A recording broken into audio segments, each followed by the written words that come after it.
Bonjour Christian. Bonjour Charlie. On se retrouve aujourd'hui devant votre nouvelle Lotus Elan après un mois d'utilisation à peu près. Oui. Alors, qu'est-ce que vous pouvez nous en dire? Alors Charlie, je vais vous parler de la Lotus, mais je voudrais d'abord vous faire un compliment sur votre tenue, parce que je trouve que vous avez un ravissant polo et je trouve qu'il est remarquablement bien porté. Merci, c'est très gentil. Alors la Lotus, la dernière fois qu'on s'était vu, c'était sur la route du retour de Marseille. La voiture était capotée, souvenez-vous, et elle était encore en plaque américaine. Exact. Et je vous avais dit, je ne suis pas certain que Monaco me donnera des plaques provisoires. Alors là, et les voilà. En fait, ils l'ont louper. fait et ils l'ont fait très facilement et elles sont valables pour 2 mois, alors que je pensais que s'ils me les donnaient, elles seraient valables pour 1 mois. Donc en fait, ils ont été très, très généreux. Donc ça, c'était une première bonne nouvelle. La deuxième bonne nouvelle, évidemment, c'est que j'ai enlevé la capote. En fait, j'aurais dû lire le manuel avant de l'enlever parce que là, je l'ai carrément démonté. Les arceaux, ils sont toujours, mais la toile n'y est plus. Et j'aurais pu la laisser parce qu'il y a un système pour la plier. Et la laisser en dessous. Et la laisser en dessous du couvre-capote. Mais donc là, il n'y est plus. Il n'y a plus que les donc là, arceaux. c'est vide. Il n'y a rien en dessous. Il n'y a rien. Bon, de toute façon, l'idée, c'est de m'en servir quand il fait beau. Donc voilà. À part ça, je me suis un petit peu familiarisé avec la voiture.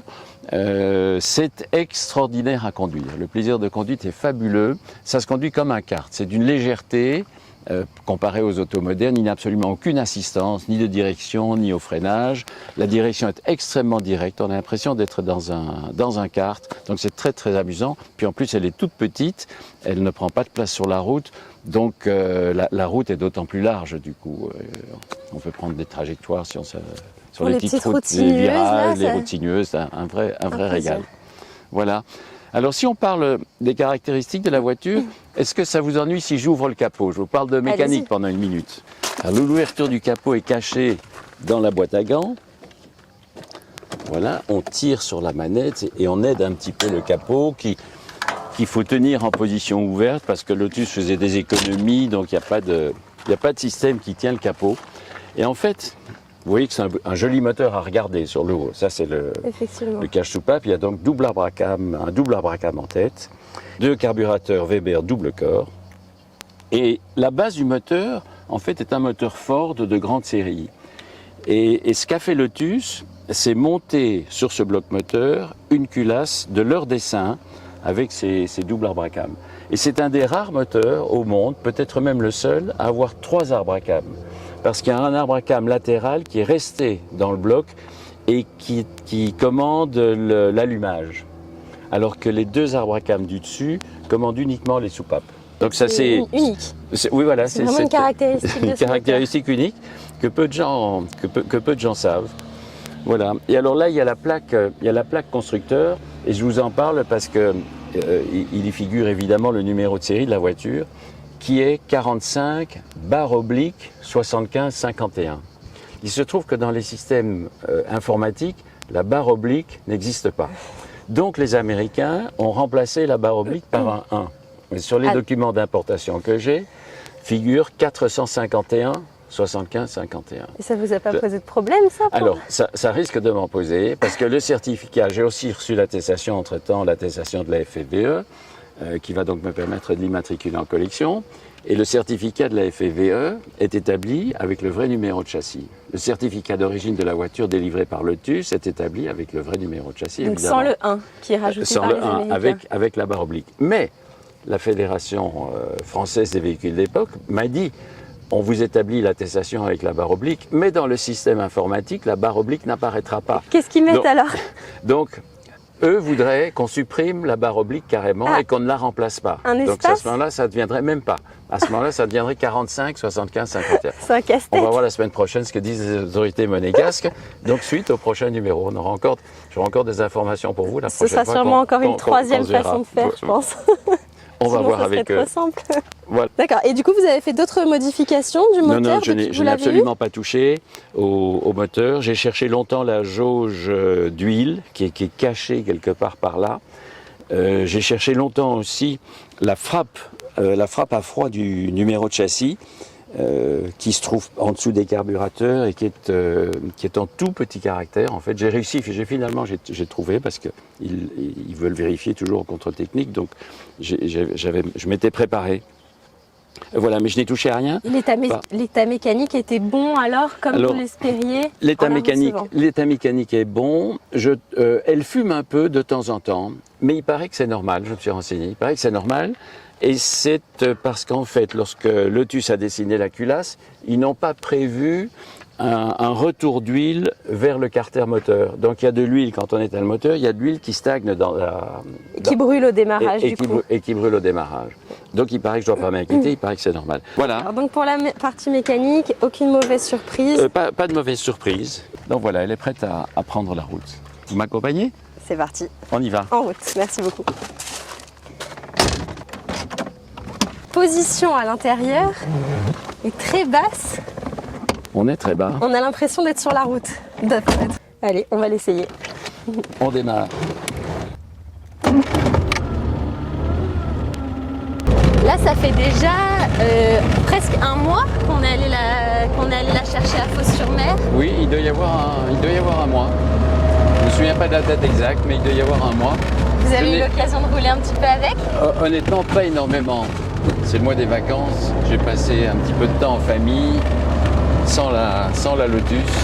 Pourtant là, c'est vraiment le temps idéal. Hein. Ah, c'est le temps idéal. Mais j'étais en Belgique, Charlie, et je peux vous dire qu'en Belgique, il était loin de faire aussi beau qu'ici. J'imagine. La Belgique était à la hauteur de sa réputation pluvieuse. Donc là, vous êtes rentré, vous allez profiter un petit peu des routes. Ah oui, on va en profiter un petit peu. Je crois que vous lui avez fait passer le contrôle technique il y a quelques jours, c'est bien ça? Elle a passé le contrôle technique hier. Hier, pas plus tard qu'hier. Ça s'est bien passé? Et je me suis bien préparé parce que je sais que les contrôles techniques veulent voir les numéros de châssis, veulent vérifier que la voiture est bien celle pour laquelle ils émettent des papiers. Et ça s'est très bien passé. Ça s'est très bien passé. En fait, il n'y a absolument aucune observation, donc tout est bon. Les freins sont bons. Les phares, ils ont eu la patience d'attendre qu'ils sortent de leur logement, mais ils sont bons. Tout marche, tout fonctionne. Ils étaient contents. Génial. Donc c'est un bel achat, il n'y avait pas de problème caché? Non, pas de problème caché. Je fais venir un mécanicien itinérant la semaine prochaine, un mécanicien anglais qui se trouve être dans la région, qui voyage avec un van dans lequel il a son outillage et qui est propriétaire de Lotus. Donc il connaît ses autos par cœur et je vais lui demander de la vérifier et de me donner encore quelques explications. Je pense on va peut-être faire un réglage des suspensions aussi. J'ai des amortisseurs Spax réglables. Je pense qu'on va en profiter. Parce que là, ils sont un petit peu durs ou un petit peu trop mous à votre goût? Moi, je les préférais un peu plus fermes, probablement. Un peu plus fermes, d'accord. On va profiter des petites routes sinueuses. On va profiter des petites routes sinueuses. Pour voir ce que ça donne. Voilà. Elle est assez facile à conduire. En fait, l'embrayage est facile, il est très doux. Donc même un démarrage en côte ne pose pas de problème.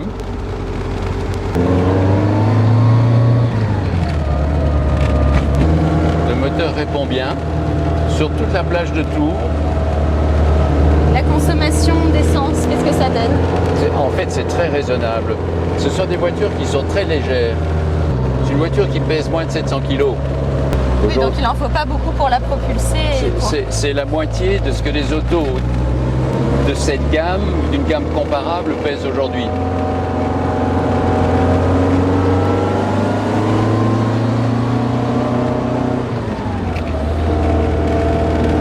La boîte est très bonne, elle est très précise, elle est directe.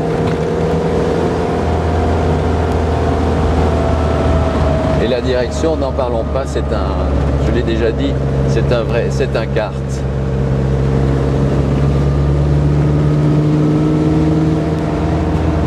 Gordon Murray, qui est un grand ingénieur de l'automobile, lorsqu'il conçoit une automobile, il prend toujours l'élan comme référence pour ses liaisons au sol, direction, suspension. Et il me dit parfois, j'ai du mal à l'égaler.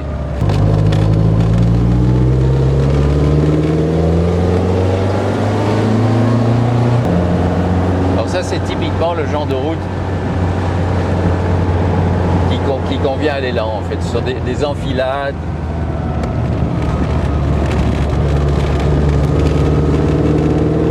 Cette route, vous la connaissez Oh, déjà? je l'ai parcourue mais pas très souvent. Donc je ne la connais pas par cœur. Je viens de la connaître par cœur. C'est bien qu'il n'y ait pas trop de trafic. Les conditions sont idéales. Hein. Je vois que la pression d'huile est bonne, la température d'eau se stabilise. Mais on remarque aussi en conduisant des autos comme ça, les progrès considérables qui ont été faits en 50 ans. Quand on roule dans une auto moderne et qu'on prend des routes un peu montagneuses par exemple, rien ne bouge, les températures sont stables, l'eau reste à 90 degrés. Dans une auto comme celle-ci, dès qu'on monte un peu et qu'on demande un effort supplémentaire au moteur, on voit que la température d'eau monte. Donc ce sont des autos beaucoup plus vivantes que les autos modernes. Il faut être un petit peu attentif aussi, je suppose. Il faut être attentif. Ça fait partie de ce que j'aime dans ces autos. Ce sont des autos qu'on conduit, ce sont des autos qu'on surveille, ce sont des autos qui vivent, dont on prend soin. 50 à l'heure, on va respecter les limitations. Alors, le compteur est en miles encore, puisque la voiture vient des États-Unis. Et donc je fais des conversions, donc on est à peu près à 30 miles.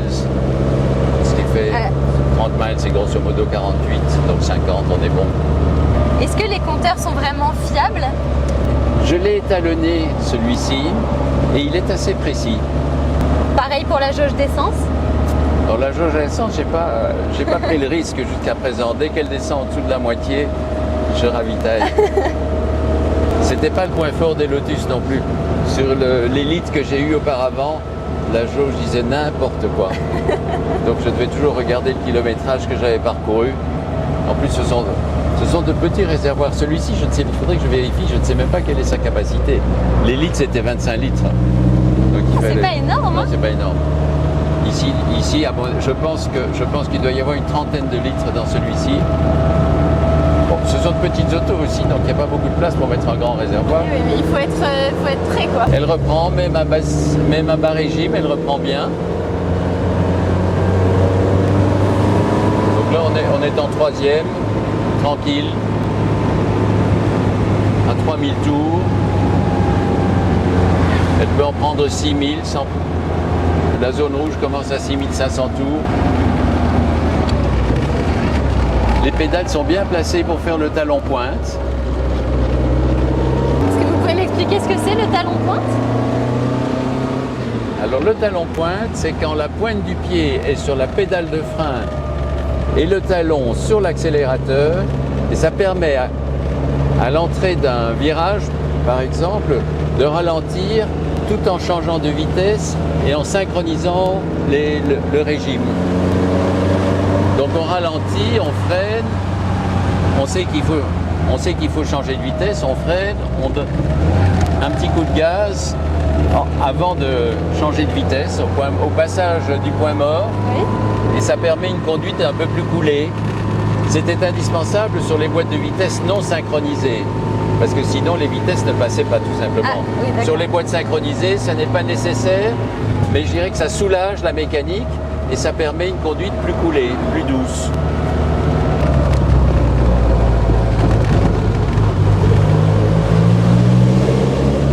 Ah, l'écho de la musique du moteur dans un tunnel. Quelle belle route en tout cas. Quelle belle route et quel beau paysage. Merveilleux. Petit double débrayage.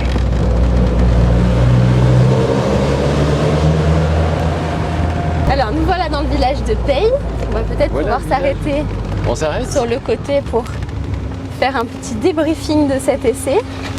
Peut-être qu'on pourrait essayer aussi de monter les phares, le temps que les phares s'allument. On a quelques minutes. Alors on peut essayer, on peut chronométrer. On va voir. Vous me donnez le top. Top. Alors. Voilà, il commence à vivre. 10 secondes. 10 secondes. Ah. 15 secondes, ça y est. Voilà, là ils sont sortis. 15 secondes, donc pour faire un appel de phare. Faut pas être pressé. Est-ce que dans l'ensemble vous êtes content de la voiture? Alors Charlie, vous avez vu mon sourire? Oui. Je pense qu'il est sans équivoque, ça a l'air d'être... C'est un petit jouet merveilleux. Je suis très content. Le moteur répond très bien. Il est souple et puissant.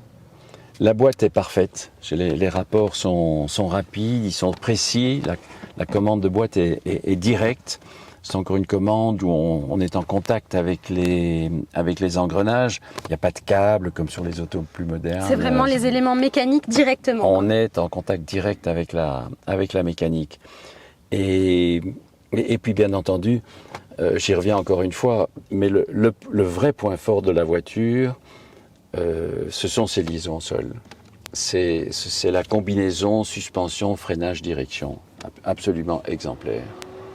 Génial. Donc exemplaire. Un vrai plaisir de conduite. Un vrai plaisir de conduite. Sur toutes les routes, du coup. Sur toutes les routes, mais c'est sur ce genre de terrain qu'elle s'exprime vraiment. Petite route sinueuse, les tunnels étroits, c'est vraiment là, fait... elle peut s'exprimer. C'est vraiment fait pour ça. Oui, c'est vraiment fait pour ça.